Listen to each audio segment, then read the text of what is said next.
Teman-teman, sahabat matematika, kita berjumpa lagi di dalam video pembelajaran, dan kali ini kita akan sama-sama belajar materi teori bilangan, mata kuliah teori bilangan dengan materi induksi matematika. Saya berharap setelah kita belajar materi ini, teman-teman mampu mengetahui serta menyelesaikan masalah-masalah matematika dengan cara pembuktian langsung dan pembuktian tak langsung. Untuk mempersingkat waktu, kita langsung masuk ke materi intinya, yaitu induksi matematika.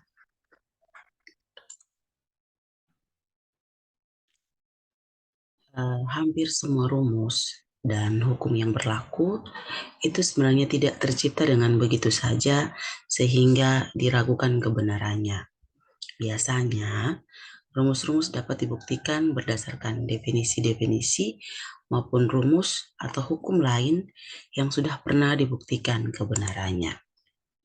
Ada banyak cara untuk membuktikan suatu teorema, dan kadang-kadang suatu teorema dapat dibuktikan dengan beberapa cara yang berbeda. Secara umum, terdapat dua jenis metode pembuktian, yaitu pembuktian secara langsung dan metode pembuktian secara tidak langsung. Biasanya pada saat akan membuktikan suatu teorema, terdapat banyak kesulitan. Apalagi bagi yang belum terbiasa melakukan pembuktian, maka kesulitannya biasa muncul pada langkah pertama, yaitu pada waktu kita menentukan dari mana pembuktian harus kita mulai. Ini ada langkah-langkah untuk melakukan pembuktian. Yang pertama, kita tuliskan dulu teorema yang akan dibuktikan. Yang kedua, kita tuliskan hipotesa awal atau mana yang pertama kali ingin kita selesaikan atau yang diketahui, dan apa yang akan kita buktikan. Biasanya yang terjadi adalah kita menggunakan hal-hal yang justru seharusnya dibuktikan. Gitu, kita tidak menulis terlebih dahulu apa yang diketahui, kemudian dibuktikan, tetapi apa yang dibuktikan itu yang kita duluan, kita dahulukan. Nah, yang ketiga ini tandailah permulaan pembuktian dengan kata bukti. Ini terlihat sederhana, teman-teman, namun ini berdampak sekali begitu dalam melakukan suatu pembuktian. Nah, sebagai pemisah antara teorema dan pembuktian yang dilakukan, sehingga akan membantu untuk tidak menggunakan hal-hal yang seharusnya dibuktikan. Buktikan secara lengkap dan menyeluruh. Kemudian pembuktian dengan dilengkapi keterangan-keterangan akan memudahkan kita untuk membaca atau menggunakannya kembali. Ini panduannya. Misalkan yang pertama ini kita menuliskan variabel yang tipenya variabel dan tipe yang akan digunakan. Contoh, jadi misalkan kita punya variabel X dan Y adalah bilangan bulat positif, atau misalkan X adalah bilangan real yang lebih besar dari 0. Jadi tulisan ini mirip dengan deklarasi variabel yang digunakan di source code. Yang kedua, apabila di tengah pembuktian akan menyatakan suatu sifat tertentu, maka tuliskan sifat tersebut dengan jelas. Contoh, misalkan ingin dinyatakan bahwa Y adalah bilangan genap, hal ini berarti Y itu sama dengan 2 kali suatu bilangan bulat, maka dapat dituliskan sebagai berikut. Perhatikan tadi kita punya, misalkan kita punya Y ini adalah bilangan bulat, maka Y itu adalah 2 dikalikan dengan X, di mana X itu adalah bilangan bulat. Berikutnya, apabila menggunakan sifat-sifat tertentu seperti komutatif, distributif, dan lain sebagainya, tuliskan sifat-sifat tersebut. Tandailah akhir suatu pembuktian agar diketahui dengan jelas bahwa apa yang akan dibuktikan jelas terbukti. Gitu. Jadi contoh kalau sudah selesai, tadi pertama kita tulis bukti, kalau misalkan sudah selesai kita tulis dengan kata terbukti. Artinya eh, penyelesaian yang sudah kita lakukan itu mendapat hasil akhir terbukti. Nah, dari panduan langkah-langkah yang sudah kita lihat di awal sebelumnya, ada juga kesalahan yang biasa terjadi dalam pembuktian, teman-teman. Yang pertama, kita mengambil kesimpulan berdasarkan suatu atau beberapa contoh kasus saja. Itu contoh. Kadang-kadang suatu teorema ini terlalu abstrak, sehingga sulit ditangkap logikanya. Untuk itu, kadangkala dilakukan pemberian satu atau beberapa contoh kasus untuk membantu memahami teorema tersebut. Nah, tetapi adalah suatu kesalahan apabila menganggap bahwa statement tersebut benar dan berlaku umum berdasarkan satu atau beberapa kasus saja. Karena ada banyak statement yang benar dengan hanya mengambil satu atau beberapa kasus, tetapi ada juga yang salah untuk kasus-kasus yang lain. Nah, ini contohnya. Misalkan kita mau membuktikan bahwa dua buah bilangan genap ini menghasilkan bilangan genap juga. Suatu pembuktian yang salah adalah kita langsung menjustifikasi atau kita langsung mengambil X ini sama dengan 4 dan Y sama dengan 2. Maka M ditambah, maka X ditambah Y, maka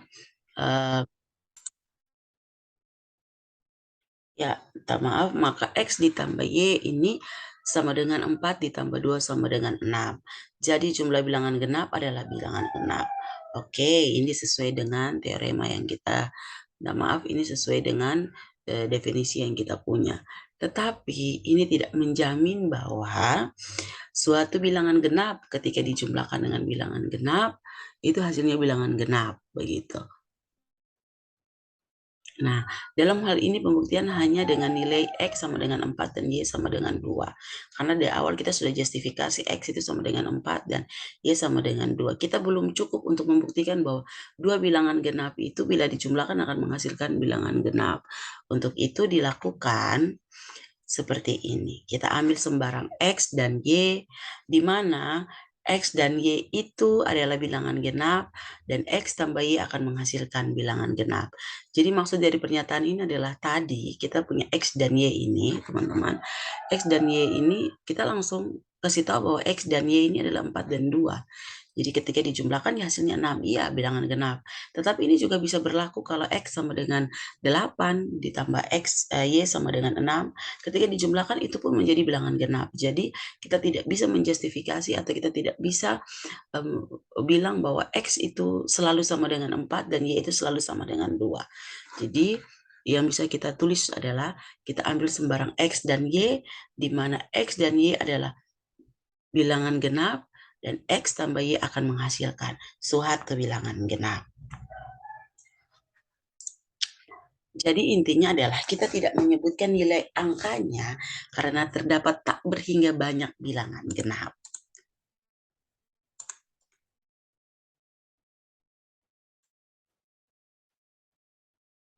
Oke.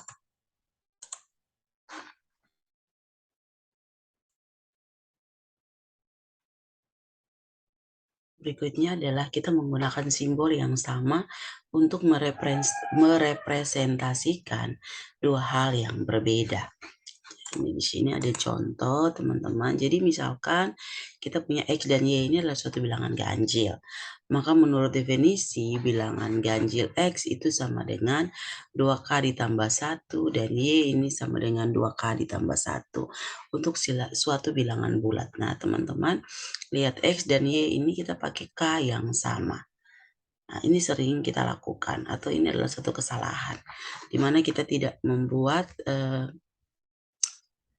indeks atau variabel K ini berbeda, sehingga akan mempersulit kita ketika kita melakukan pembuktian. Nah, hal yang menjadi salah adalah simbol K digunakan ganda untuk keperluan ekspresi yang berbeda. Walaupun didapat kesimpulan akhirnya benar. Jika K menyatakan hal yang sama, berarti M sama dengan 2K Maaf, ini salah tulis. Walaupun didapat kesimpulan akhirnya benar gitu ya. Jadi jika K menyatakan hal yang sama, berarti X ini sama dengan 2K ditambah 1 sama dengan Y. Padahal tidak dinyatakan bahwa X itu sama dengan Y. Yang kita punya adalah kita belum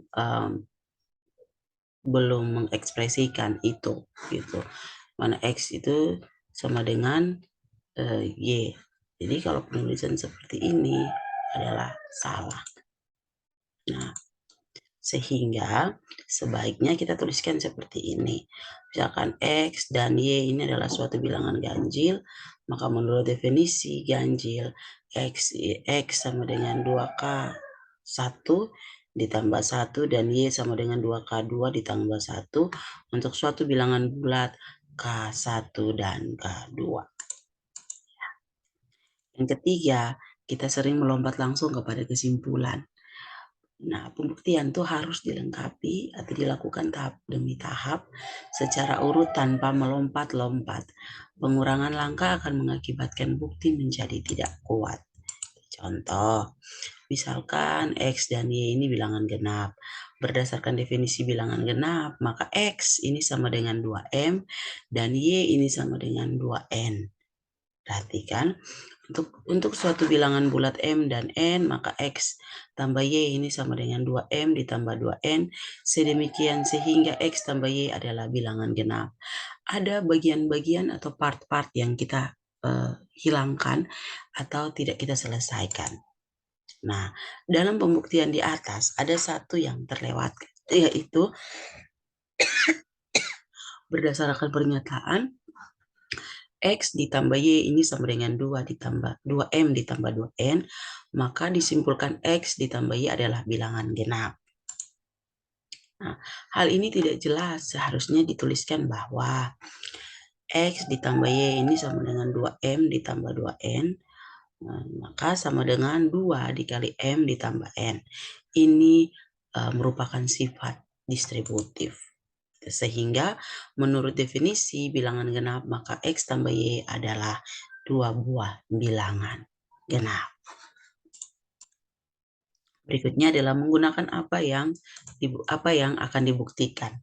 Contoh, misalkan X dan Y adalah bilangan genap. Jika X ditambah Y adalah bilangan genap, maka X tambah Y sama dengan 2M untuk sembarang bilangan bulat M. Nah, kesalahan terletak pada penggunaan asumsi bahwa X ditambah Y adalah bilangan genap. Padahal itulah yang akan dibuktikan. Seharusnya kita menuliskan bahwa, menuliskan apa yang diketahui.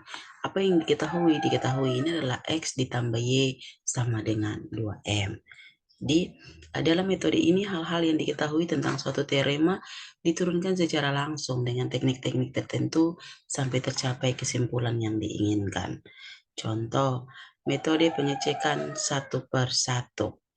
Nah, buktikan bahwa untuk semua bilangan genap X antara 4 sampai 20. Teman-teman perhatikan, antara 4 sampai 20. Kemudian, X ini dapat dinyatakan sebagai penjumlahan dua bilangan prima.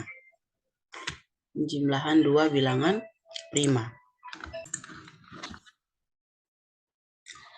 Buktinya adalah dengan melakukan pengecekan 1 per 1, maka didapat tadi kita punya bukti bahwa untuk semua bilangan genap X itu antara 4 sampai 20. Jadi kita cek satu-satu. Berarti kalau 4 itu 2 tambah 2. Berarti dia berada di antara 4 bilangan 4 ini adalah 2 ditambah 2. Kemudian 6, 3 tambah 3, 8, 3 tambah 5, 10, 5 tambah 5, dan sebagainya sampai pada 18. Itu 7 tambah 11. Nah, terlihat bahwa semua bilangan genap N, semua bilangan genap N itu berada, semua bilangan bulat X, semua bilangan genap X, tunggu Ibu ganti Ya, ini terlihat bahwa semua bilangan genap X itu berada di antara 4 sampai dengan 20 dapat dinyatakan sebagai penjumlahan dua bilangan prima. Jadi teman-teman, tadi yang kita bahas ini adalah metode pembuktian langsung. Tadi di awal itu kita bilang untuk menyelesaikan satu masalah matematika itu dilakukan dengan dua cara, yaitu metode pembuktian langsung dan metode pembuktian tidak langsung ya.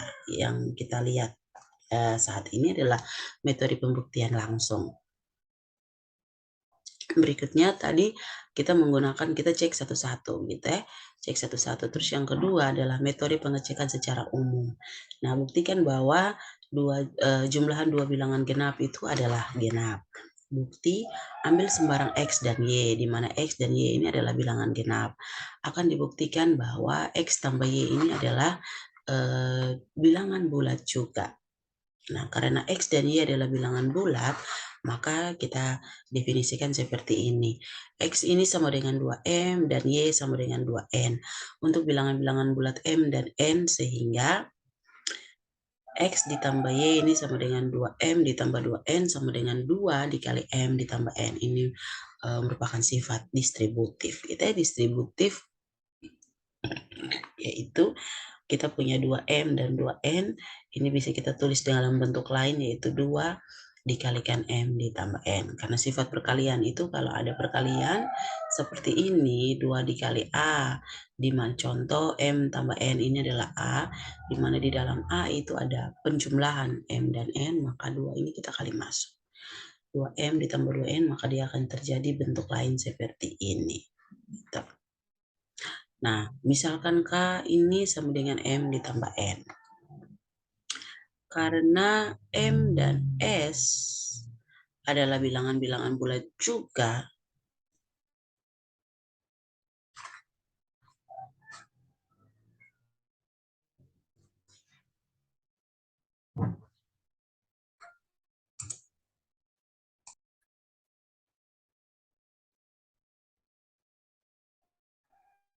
maaf, karena M dan N ini adalah bilangan-bilangan bulat juga, maka K adalah bilangan bulat. Sehingga X ditambah Y ini sama dengan 2K. Gitu. 2K, teman-teman, berarti ya 2K untuk semua bilangan bulat K. Berdasarkan definisi bilangan genap, berarti bahwa X ditambah Y ini merupakan bilangan bulat karena merupakan hasil kali dua bilangan bulat. Terbukti bahwa jumlah dua bilangan bulat genap ini adalah bilangan bulat genap juga. Berikutnya adalah pembuktian dengan kasus-kasus. Jadi misalkan kita punya untuk sembarang bilangan real X nih, kita mau buktikan bahwa X ini lebih besar dari 4, maka X kuadrat itu pasti juga lebih besar dari 16. Kita bukti, ya terus jelas bukti. Misalkan X adalah bilangan real yang memenuhi harga mutlak, gitu ya, harga mutlak, tadi minta maaf di sini harga mutlak X itu lebih besar dari 4, maka kita punya dua kemungkinan, teman-teman. Dua kemungkinan yaitu X itu X lebih besar dari 4 dan juga X itu lebih kecil dari min 4. Jadi teman-teman perlu tahu bahwa kalau suatu bilangan, suatu variabel ada di dalam harga mutlak, itu dia ada dua kemungkinan, bisa positif dan juga bisa negatif. Kemudian jika X ini lebih besar dari 4, maka X kuadrat ini lebih besar dari 4 pangkat X kuadrat lebih besar dari 4 kuadrat, itu sama dengan 16. Nah, logikanya begini teman-teman, kita kan di sini dibilang X itu lebih besar dari 4. Kalau dia bilang X sama dengan 4, maka kita masukkan 4 kuadrat, itu 4 ke dalam persamaan ini, persamaan X kuadrat sama dengan 16, maka ini 4 kuadrat ini sama dengan 16.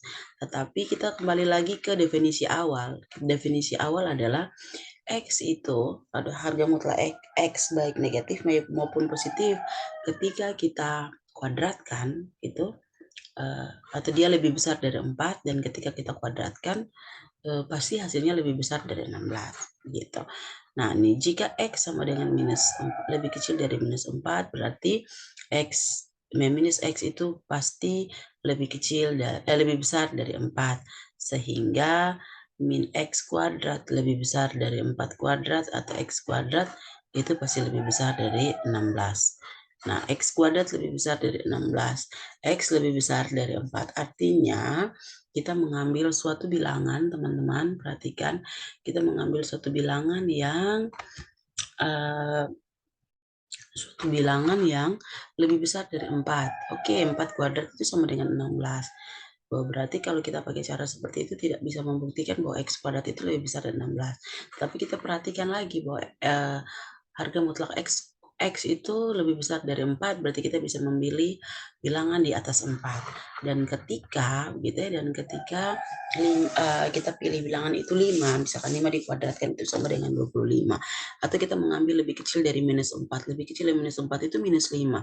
Minus 5 ketika dikuadratkan hasilnya tetap 25. Maka terbukti bahwa harga mutlak X lebih besar dari 4, maka ketika kita kuadratkan pasti hasilnya lebih besar dari 16. Jadi baik X lebih besar dari 4 maupun X lebih kecil dari 4, pasti itu ketika dikuadratkan dia akan lebih besar dari 16. Terbukti bahwa jika harga mutlak X itu lebih besar dari 4, maka X kuadrat itu pasti lebih besar dari 16. Berikutnya dalam metode ini hal-hal atau fakta yang diketahui tidak digunakan secara langsung untuk menunjukkan pada kesimpulan. Biasanya bukti dimulai dari hal-hal lain. Jadi berikutnya kita akan membahas tentang metode pembuktian tak langsung. Nah, dalam metode ini nih hal-hal atau fakta-fakta yang diketahui tidak digunakan secara langsung untuk menuju pada kesimpulan. Biasanya bukti dimulai dari hal-hal kontradiksi atau hal-hal sebaliknya. Yang pertama ini pembuktian dengan kontradiksi. Dilakukan dengan cara mengasumsikan bahwa negasi kalimat yang akan dibuktikan bernilai benar. Awalnya kita punya negasi itu benar. Jadi jika kebenaran P ingin dibuktikan, langkah yang dilakukan adalah dengan mengasumsikan bahwa persamaan yang tadi itu kebenarannya P, maka kita membuktikan sebaliknya. Tadi sini ditulis dengan not P atau bukan P. Nah, bukan P adalah benar. Kemudian berusaha menunjukkan bahwa asumsi tersebut akan menyebabkan terjadinya kontradiksi. Dengan demikian disimpulkan bahwa asumsi tidak P bernilai salah atau P bernilai benar. Nah, yang kedua adalah pembuktian dengan kontraposisi. Kontraposisi ini adalah suatu pernyataan akan selalu ekivalen, mempunyai nilai kebenaran yang sama dengan kontraposisinya. Dengan demikian, untuk membuktikan kebenaran suatu pernyataan, dapat pula dinyatakan dengan pembuktian kebenaran kontraposisi. Itu teman-teman. Jadi pembuktian dengan metode metode pembuktian tak langsung ini ada dua cara. Yang pertama adalah kontradiksi dan kontraposisi. Kontradiksi ini kita membuktikan sebaliknya dari kebenaran awal. Kemudian dengan kontraposisi itu kita suatu pernyataan akan selalu ekivalen atau kita melihat nilai kebenaran yang sama dengan kontraposisinya gitu. Nah, berikutnya adalah memilih metode pembuktian. Memilih metode pembuktian ini untuk memilih metode mana yang paling tepat dalam pembuktian suatu pernyataan sangatlah sulit karena masing-masing metode memiliki ciri, kemampuan, keindahan, dan kekhususan sendiri. Nah, ada kalanya suatu pernyataan dapat dibuktikan dengan suatu metode tertentu saja, atau ada kalanya juga suatu pernyataan dapat dibuktikan dengan beberapa metode yang berbeda dengan sama baiknya. Nah, untuk membuktikan suatu pernyataan diperlukan suatu feeling. Yang dimaksud dengan feeling ini adalah feeling yang tajam untuk dapat membuktikan apa yang kita perlukan, gitu, apa yang ingin kita buktikan. Nah, feeling yang tajam tersebut dapat dicapai dengan melatih dan membiasakan diri dalam membuktikan pernyataan. Semakin sering dilakukan, maka semakin kuat feeling yang dapat dimiliki. Jadi, pada dasarnya itu kita untuk belajar matematika kita harus sering latih. Ya, kita harus melatih diri kita, membiasakan diri kita supaya apa?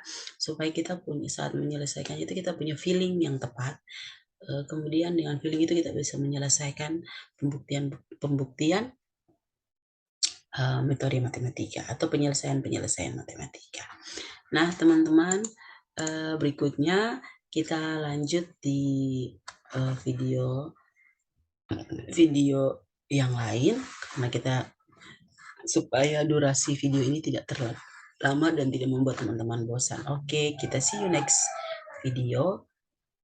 Nanti tugasnya saya kirimkan untuk teman-teman selesaikan. Baik, kita ketemu lagi di video berikutnya.